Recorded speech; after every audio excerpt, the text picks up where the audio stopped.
قال رسول اللہ صلی اللہ علیہ وسلم القاسب حبیب اللہ وقال رسول اللہ صلی اللہ علیہ وسلم فأت الاجیر اجرہ قبل ان یجف عرقہ او کما قال علیہ الصلوۃ والسلام۔ نبی اکرم صلی اللہ علیہ وسلم کے پاس ایک صحابی حاضر خدمت ہوتا ہے اور پھر آپ صلی اللہ علیہ وسلم سے مصافحہ کرتا ہے،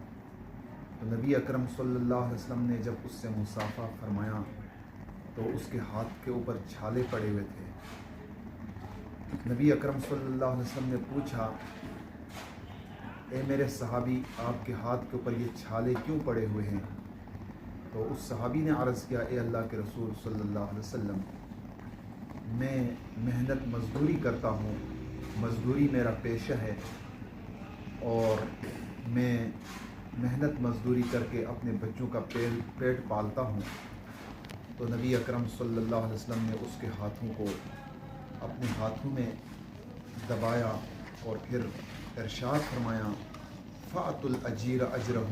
قبل ان یجف عرقہ، مزدور کو اس کی مزدوری اس کا پسینہ خشک ہونے سے پہلے پہلے ادا کیا کرو۔ پھر نبی اکرم صلی اللہ علیہ وسلم نے یہ بھی ارشاد فرمایا، القاسب حبیب اللہ، محنت کرنے والا اللہ کا دوست ہوتا ہے۔ تو رزق حلال کی کمائی اور اپنے ہاتھ کی کمائی، اس کے اندر اللہ تبارک و تعالیٰ نے بہت بڑی برکت رکھی ہے۔ تو اس لیے ہمیں چاہے کہ ہم اپنے ہاتھ سے رزق حلال کمائیں اور حرام کھانے سے بچیں، کیونکہ حرام کا جو مال ہوتا ہے وہ ضائع جاتا ہے، اور حلال جو بھی روزی ہوتی ہے اس کے اندر اللہ کی طرف سے برکت آ جاتی ہے۔ اور اسی طرح جو یہ مزدور ہوتے ہیں، مزدوروں کو کھانا کھلانا، مزدوروں کے ساتھ اچھے رویے سے پیش آنا، اس کی بھی نبی اکرم صلی اللہ علیہ وسلم نے ترغیب کی ہے۔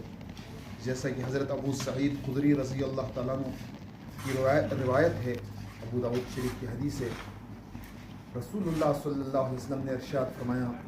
ایما مسلم کسا مسلما ثوبا علی عرن کسی اللہ لہ من خضر الجنہ، جو بھی مسلمان کسی ایسے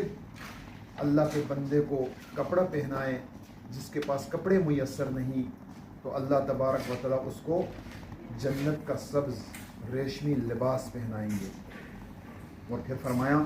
ایما مسلم اطعم مسلما علی جوع، جو بھی مسلمان کسی اللہ کے بندے کو بھوک کی حالت میں کھانا کھلائے گا، اطعم اللہ من ثمار الجنہ، تو اللہ تبارک و تعالیٰ اس کو جنت کے میوے کھلا دے گا۔ وَأَيُّمَا مُسْلِمٍ سَقَى مُسْلِمًا عَلَى ظَمَإٍ، اور جو بھی مسلمان کسی ایسے مسلمان کو پانی پلا دے جس کو پیاس لگی ہوئی ہو،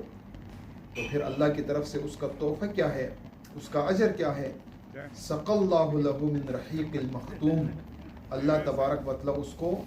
جنت کی مہر لگی ہوئی شراب پلائیں گے، یعنی شرابًا طہورا،